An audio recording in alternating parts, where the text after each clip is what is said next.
Transitioning from employee to designer doesn't have to be stressful, confusing, or hard. You simply just need the right resources and community to help guide the way. And I'm here to tell you, you've come to the right place. Welcome to the Employee to Designer podcast. I'm your host, Monique Nicole, former advertising corporate executive turned retired interior decorator, and now a business coach for emerging interior design professionals. And I'm so glad you are here. If this is your first time joining the podcast, welcome. And if you are family to the Employee to Designer podcast, welcome back. So for those of you who don't know me and may have stumbled across this podcast, ironically, my story is probably a lot like yours. You see, I spent way too long feeling stuck in a job that didn't fulfill me, yearning for something more purposeful and liberating. And that's when I embarked on a quest to discover my true gifts and purpose, leading me to leave my corporate job and start my own six-figure residential interior design business over a decade ago. And through my journey of numerous trials and failures, I learned invaluable lessons about navigating the challenges of building, growing, and scaling a profitable interior design business. And my life's purpose now is to teach and share them all with you. So we're going to jump into today's episode. But before we do, I want to ask you a question. Do you desire to start your own interior design business so that you can work in your purpose, make more money, and create a life of fulfillment, but you don't know where to start? Or have you gone to design school, taken all the courses, and watched all the webinars to master your craft of interior design, still to be left confused and unclear on how to start, build, grow, and scale a thriving interior design business? Well, if you're nodding your head yes, I want you to know that you're in the right place. You see, drawing from my own experience of discovering my gift of interior design very late in my career, to building my part-time interior design business or working my full-time job, what I realized was that even with all of the education I had completed, including a master's degree, as well as an interior decorating degree, I never once learned how to start a business. And this is by design. You see, the educational system is designed to create employees, not entrepreneurs. This means that no matter how many degrees you get, you will still be ill-equipped and uneducated on how to start an interior design business, which is why I crafted the Employee to Designer Transition Plan, a free resource designed to seamlessly guide you through each crucial step of your journey towards starting, growing, and scaling a multi-figure residential interior design business. And this resource is designed to set you up for success for entrepreneurship by preparing and teaching you 6 key steps on how to build a multi-figure interior design business while leveraging and working your 9-to-5. Now, this plan isn't just theory, it's the exact roadmap I used to replace my 6-figure income within a year of starting my part-time interior design business. And within 3 years, I was able to confidently hand in my resignation letter, paving the way for a life of freedom and fulfillment. So if you're like me and crave a smart, responsible, and healthy transition into entrepreneurship, the Employee to Designer Transition Plan is your comprehensive guide and support system. So visit moniquenicole.co now to get your free copy so you can begin your journey of going from employee to designer today. And don't wait any longer to step into the life you truly desire and deserve. Visit moniquenicole.co today and download your free copy. Welcome to the Employee to Designer podcast, the podcast that empowers and teaches emerging interior designers and decorators how to turn their gifts into a multi-figure residential interior design business while working a 9-to-5 in a smart, responsible, and healthy way. I'm your host, Monique Nicole, and in today's episode, we'll be discussing the topic, the secret to consistent 6 figures in your interior design business using the power of the upsell. So join us as we uncover the strategies, mindset shifts, and practical steps needed to turn your side hustle into a thriving interior design enterprise. Well, hello and welcome to episode number 8, where we're going to be talking about the secret to consistent six figures. And I want to kick this episode off with a little story, if you don't mind. I don't know about you, but I love stories. And I want to kind of take you back to, this setting. I was probably about, I want to say 16. Yeah, it's about 16, 15. No, I was about 16 years old.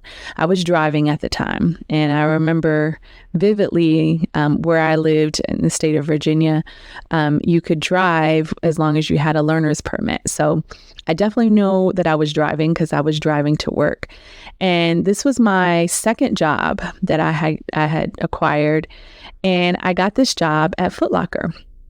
And just a little backstory, the reason why I applied for the job in the first place was because, I have a real old school Caribbean mom, and she at the time did not believe in spending over $100 on a pair of tennis shoes.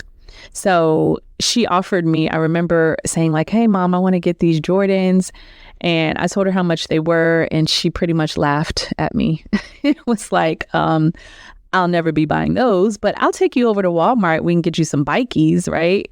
But I'm not buying any Nikes. I'm not buying any Jordans for that much money, right? So in my mind, I set out that I was like, okay, I'm gonna just figure out how I can pay for them myself. And so I got this bright idea as the, I would say, the emerging entrepreneur that I was at the time. I said, let me get a job at a shoe store so that, I could probably get a discount and I could afford these shoes that I really wanted. And so I got the job and, I really loved it. I enjoyed working with the customers and learning about the shoe industry. And I had a really great boss. And I don't remember his name, but I do remember that he literally, and I'm not exaggerating, you guys, he literally looked like Rick James without the hair. Like he had a little curly afro, but he reminded me of Rick James. So, he was a really cool boss. But one of the things that he stayed on top of all of us on was about this notion and this power of upselling. And so, during our meetings, he would drill us on, how to sell more in addition to just selling shoes. And I really, really took that and I ran with it. And within a month, I was the number one seller on the floor consistently month over month of working there. And I was able to rock those, latest Jordans as soon as they came out as a result, because I was making some good money because we would make commission, with anything that we sold above and beyond what we were kind of required to sell. And so, all of that happened because I listened and I learned and I mastered this one key strategy that he taught me. And that was what I like to call today the power of the upsell. And I want to share with you, let me put it this way. I share that story with you because I do feel like, we all have lessons that we learn throughout our life and they can teach us things. And this was one of those lessons that I carried on with me into my interior design business. And I love how I was able to kind of use that learning lesson and translate it into building a six-figure business. And I want to share how to do that with you. So one of the things that I got out of learning about the power of the upsell is that with every sale, that it was my job to find out all that the customer needed, right? And wanted. So not just what shoe size they needed, but what were some additional things we could do. And so what I would do is, obviously they're coming in to buy shoes, right? Or a pair of shoes. So I would start with that. And once we got their size and I helped them pick out their shoe that they wanted, then that's when I would start to introduce additional things. Now, these are things that they probably walked in the store and had no clue about or hadn't even thought about. But what my boss taught me was that people love convenience, right? And so, for example, when they would pick out their shoes, let's just say it's a brand new pair of Air Force Ones. Those are probably like the number one shoe that I sold or would sell and that people would come in for, especially during that time because they were really popular. And so if it was like a Air Force One all white shoe, the first thing I would do is I would pull out a can of shoe cleaner, right? And I would show them and I would like maybe make a little scuff on it or something. And I say, let me show you how this works and how you can easily keep these clean because I know you want to keep them nice and fresh and white, right? At all times. So I would do a demonstration on the shoe and show them like how quick it is to clean their shoe.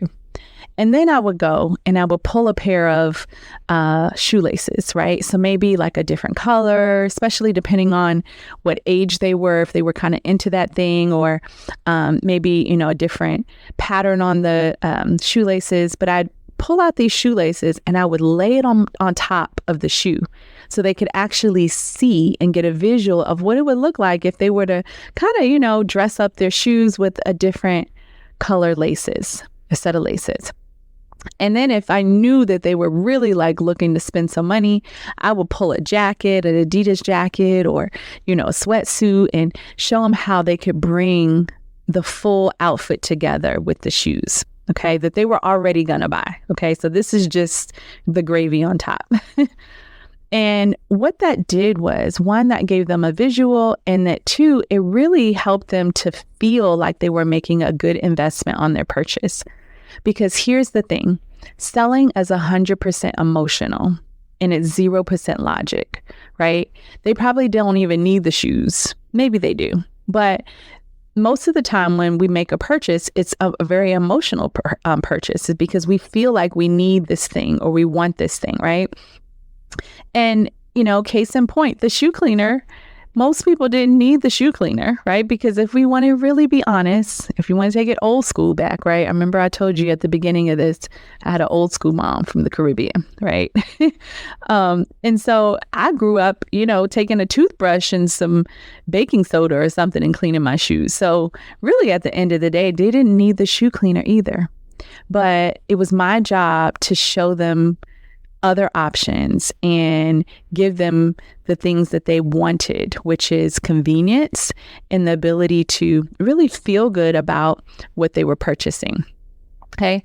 So, that was the way that I was able to really increase my sales, and it really paid off, and what I did was I took that experience and that learning experience and translate it into my interior design business. Now, you may be wondering, well, how did you do that, Monique? Well, this notion of the power of the upsell was something that I integrated into my business very early on. And the way that I did it was I used window treatments, right? So when you look at like the whole, right, of the different types of services you can offer in an interior design business, right? You've got your interior design services, and obviously depending on what type of, what niche you go into, whether you're wanting to become an interior designer or an interior decorator like myself, or a home stager, right? There's so many different kind of channels that you can go down. But in my case, I was an interior decorator. And so everything within the walls of the home was my responsibility, right? To make sure that the client had what they need, and I created the space that, we sought out to create. And so window treatments were one of those things that, and it still is, that really can transform the look and feel of a space. And so I caught on to that very early on. And so that was kind of my choice of my upsell choice, if you will. So instead of the shoelaces, it was window treatments for me. And it was a really great choice because window treatments can really increase your sale ticket, exponentially. For example, on average, every design project that I would work on, I usually upsold anywhere between $10,000 to $40,000 alone just in window treatments, right? And this, my friend, is how I ran and grew a six-figure interior design business consistently every single year since starting my business in 2012. Are you feeling stuck in your 9-to-5 job, but dreaming of starting your own interior design business? Or tired of endlessly searching YouTube and webinars only to feel more confused about where to begin? Or maybe you've been held back by imposter syndrome, doubting your qualifications because you are new to interior design or just don't come from a family of business owners. Or perhaps the fear of what others will think has kept you from taking the leap, including fear of not being able to make enough money to support you and your family, equaling a failed business, or a fear of not having enough time to work your job and start a business, equaling failing before you start. Well, let me say this. Don't let fear hold you back any longer. It's time to silence those doubts and take control of your destiny by inviting you to join us in the Employee to Designer coaching program. And if you're looking to start a business in interior design, our coaching program, Employee to Designer, is designed to help you turn your gifts into a multi-figure business that brings you joy, fulfillment, and financial freedom. Enrollment is now open. You can choose from 4 membership levels based on the amount of private coaching and support that you feel you need. And as a member, you'll get access to the course, monthly coaching sessions with me live, where you can ask questions and connect with other members, as well as access to over 20 plus hours of business trainings and access to our ETD VIP Members Club, where you have monthly challenges for cash and prizes, and where I share daily business tips and industry news to help you grow your interior design business. So if you're ready to start creating the interior design business and life that you truly want and deserve, join us in the program and let us guide you on your journey from employee to designer. Visit MoniqueNicole.co to learn more and enroll today. And so I want to share kind of how I did this. And I want to just caveat before I go into the how that you can do this with anything. It doesn't have to be window treatments. I chose window treatments because of the type of design work that I offered and because of the high ticket price, right? And the benefit that the client gets. Like I knew that, adding window treatments to a client's home would completely, or their space would completely transition and change the look and the feel of the space, right? Especially if they didn't have any window treatments at all, right? It's just that powerful. So obviously, depending on what type of design you're looking to get into, or maybe that you're already doing, you can decide what upsell item you want to use, but window treatments is a great place to start. So if you want to do this, because this will definitely, take your business a lot further. If you want to use window treatments as your upsell, this is how you do it. The first thing you need to do is you need to find a wholesale window treatment workroom. Okay, now there's plenty out there. The one that I used and still use today and love is called Caro Fabrics. Now, what's nice about a wholesale window treatment workroom is that you get to be the designer, right, of this window treatment, meaning they have a workroom, right, where they actually create and design and make the window treatments from scratch. So you get to really be hands-on with the client, pick out the fabrics, pick out the style of the window treatments, right? It's really a full design process. But the great thing about it is that your margins are so amazing because you are creating a product from the ground up. Okay, so you have to get an account with the wholesale window treatment company so that you can offer this service.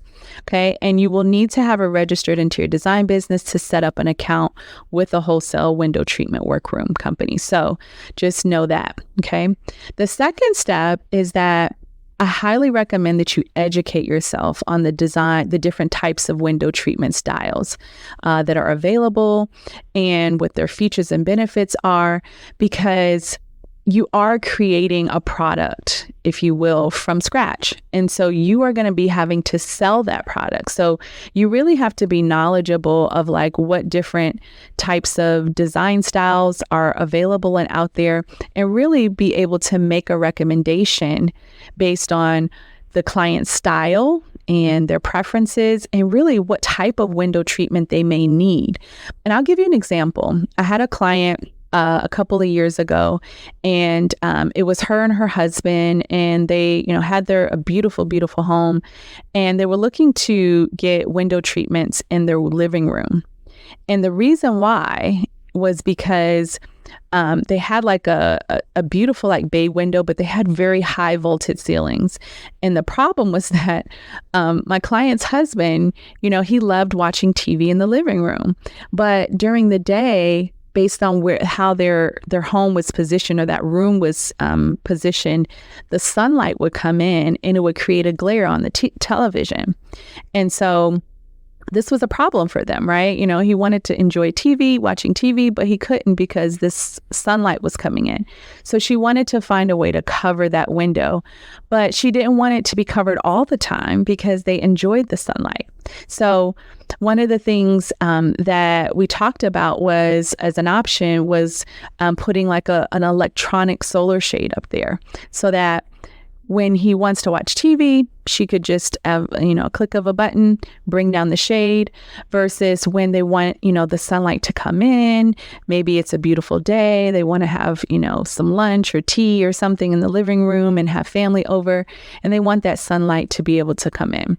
So that's what I mean by you need to really know and be knowledgeable of the types of window treatment products that are available. And you really need to understand and learn to listen to your client so that you can recommend the best solution for them. Okay. All right. Number 3 is you want to add the service to your website, right? So that your customers know that you offer window treatment services, right? Because what happens is, if you don't, right, during the consultation, you may mention, hey, have you thought about window treatments? And if they don't even have an idea that this is something that you offer, it may come off as like you're just trying to, sell them something additional out of the air, right? And you don't want that because people hate to be or feel like they're being sold to.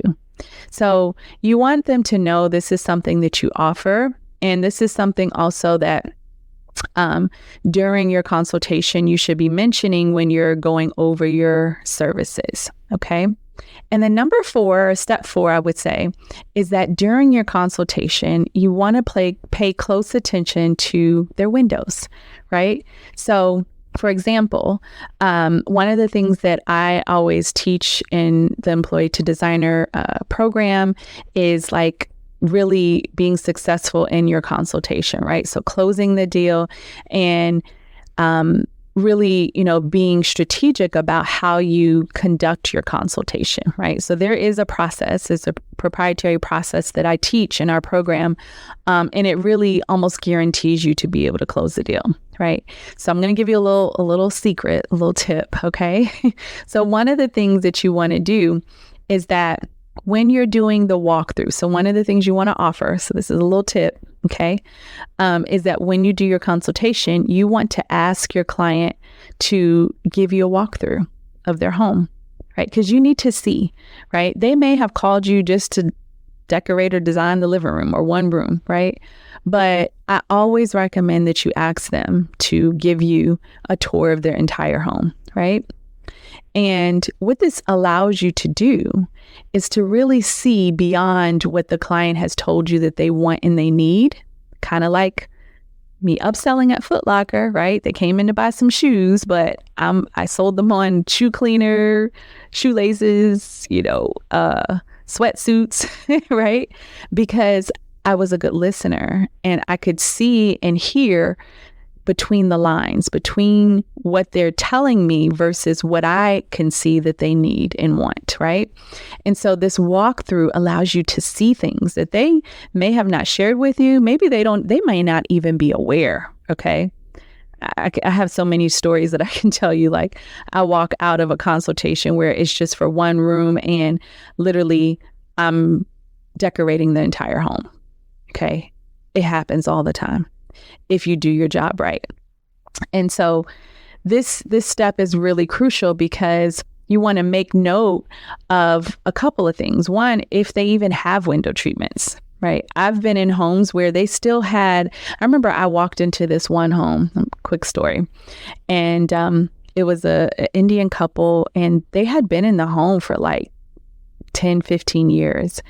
And they, from the time they moved in, and this was from the client sharing this with me, they had never once decorated the home or did anything fancy. And the only reason why they were hiring a decorator at this time was because their kids had gone on to college. And they were like, okay, well, I guess, now we can afford to spend the money, right, and invest in it. The kids aren't going to mess it up, right? We can get that white sofa if we want, right? So they were like, ready to finally do something with the house now that the kids were gone. And when I tell you, I walked around the house and they still had, and this is no shade or, no judgment, but this is the truth. They still had, those paper blinds that you can buy at like Walmart and you get like 2 in a pack for like $10 or something like that. And you just, you tape it up in the windowsill. Well, they had all of those. They had those on every single window in the house. And I remember asking, I said, is there a reason why, you don't have any window treatments or, any blinds or anything like that? And she gave me a really like surprising, nonchalant answer. She was like, oh, we just never really thought about it. We moved in here 10, 15 years ago, and we just never, this was fine for us. And the light bulb went off for me. And I was like, wow, sometimes people just don't even know, right, the power of window treatments. Like, I could tell she just probably was just oblivious of like what just adding a simple window treatment, not even something custom, would do to designing and decorating her home and in all her spaces. So sometimes you just have to educate them. And this is why the walkthrough is so important, because a lot of times clients just don't even know. And, you may be the person, if you do things right, to be able to share with them like how just, simple window treatments can really kind of elevate the space. Okay. So you want to ask them, do they have window treatments? And then the next thing you want to look out for is, do they have the right type or style of window treatments? Remember, I just mentioned, my client who had the issue of, the light coming in and producing a glare on their TV, right? They needed a very specific solution because of the high voltage ceilings that they had, and that they wouldn't be able to like cover it up and reach it and, uncover it, right? They literally would need a ladder. So it was important that I knew what the different types of window treatments were available so I could offer the right solution.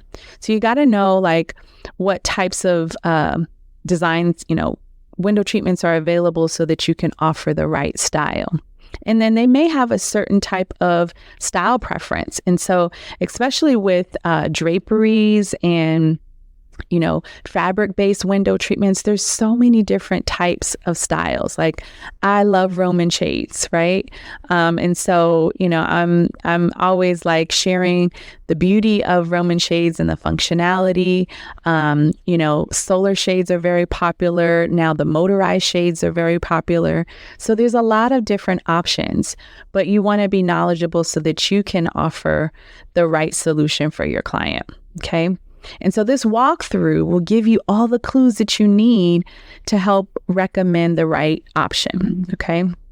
So make sure that you're requesting the walkthrough so that you can, make sure that you are upselling and you are really being a resource to your clients. And I promise you, right, if you are able to sell them on, what the benefits are of adding these window treatments and how it's going to, enhance the look and the feel of the space and the functionality, right? All of those things that they probably don't even have a clue about, right?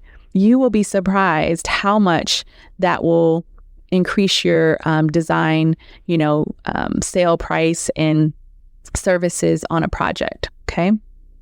All right. So number 5, is that while going through your services and recommendation, I want you to mention your window treatment service and share the benefits that getting them would add to their design project and make the offer. Okay. Now, the most important thing that I just said in this step, number 5, is the last part. And I hope you caught it, which is make the offer, right? So many times, designers and decorators that I coach and I work with, they, say they go in and do the consultation and they share everything and they do the walkthrough and do all the things, but they never once make the offer or ask for the sale, right? You have to ask for the sale, right? So once you've presented your case, right? Just like if you're a lawyer, if you present your case, right, you have to ask for how much time you want or what do you think that the verdict should be, right? You can't just leave it up to the client. It's like you're leaving them hanging. You have to make the offer. And if you're afraid to make the offer, that means that there's some mindset work that you have to do. Right? Because the truth is that selling equals service. If you sell right, if you sell right, you will be providing an excellent service to your client. Now, if you sell wrong, then that's where it becomes salesy, right? And that you get that uncomfortable feeling. But if you sell right, you really are providing a service to your client. And it's important to really get that in your mindset, because that's going to help you to not be afraid to make the offer, right? And I will tell you that that's probably the number reason why a lot of designers have a business that is making hobby money, because they don't make the offer or they don't ask for the sale. And so you go on all these consultations and you got all of these prospects, but they don't turn into clients. And it's really simply a lot of times just because you're not asking for the sale. So I highly recommend you make the offer after you've, presented all of the options. Okay. Now, step number 6, once you've done all of that, okay, and you have closed the deal, one thing to keep in mind is that you're going to need to take measurements to give them a price, since the price is highly dependent on the style and the amount of material needed for the window treatments. And this is obviously if you're doing custom. Now, you might get into a situation where, the client's like, well, I can't afford custom, or I don't really want to do anything custom. Can we do some store-bought options? And that's also an option. And you still have upsold your project, right? So it's always a win-win, but you need to let them know that you're going to need to come out and take measurements regardless of if you do custom or non-custom. Okay. But the key here is that getting a yes to come back out and take measurements is always a win, right? And so you want to make sure that you book the measurement session or meeting right then and there, okay? All right.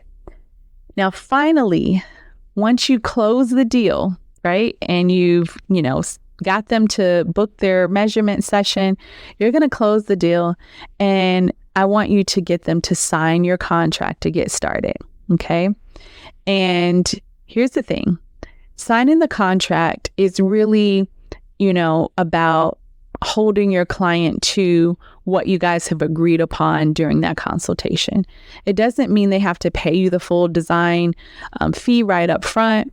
A lot of times what I, do and what I teach and coach our students on is to offer a retainer, right? Where they pay a portion of the design project to get started. And then you can set out, once you've really, mapped out how much everything's going to be, you can send over a proposal for the remaining part of the budget. And this really helps because it really gets you to get them to make a commitment. And it lets you know if they're really serious or not. And if they're serious and they, are excited about everything you guys have talked about and are in agreement with you, then they will sign the contract. Okay. And if you don't have a contract for whatever reason, we've got a resource for you. We actually offer e-design and full service interior design contract template, and you can get that on the website at moniquenicole.co if you just go to the resources tab. But you got to get them to sign that contract, okay? So those are the steps, right, to using the power of the upsell to create a thriving, consistent six-figure business. And remember, you can do this with anything. It doesn't have to be window treatments. You can do it with any type of service that, you can add on as an add-on or that will enhance the design project.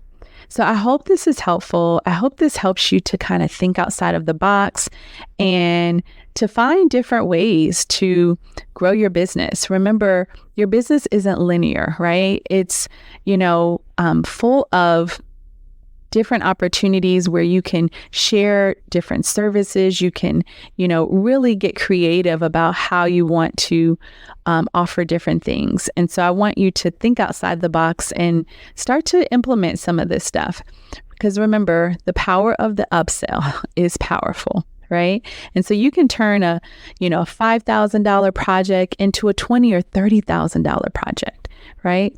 And I promise you, the client will thank you for it. The client will be thanking you once they get those window treatments up. They'll be like, oh my gosh, I can't believe how much of the space looks different, right? And how much it enhanced my space. And so this is one of those kind of hidden gems that I wanted to share with you in helping you grow and start your own interior design business. And so I hope this was helpful and informative, and I'd love to hear your feedback. So if you have questions or any feedback for this episode, please leave it on the podcast, either on YouTube or on Apple iTunes. Until next time, be blessed and go and use the power of the upsell.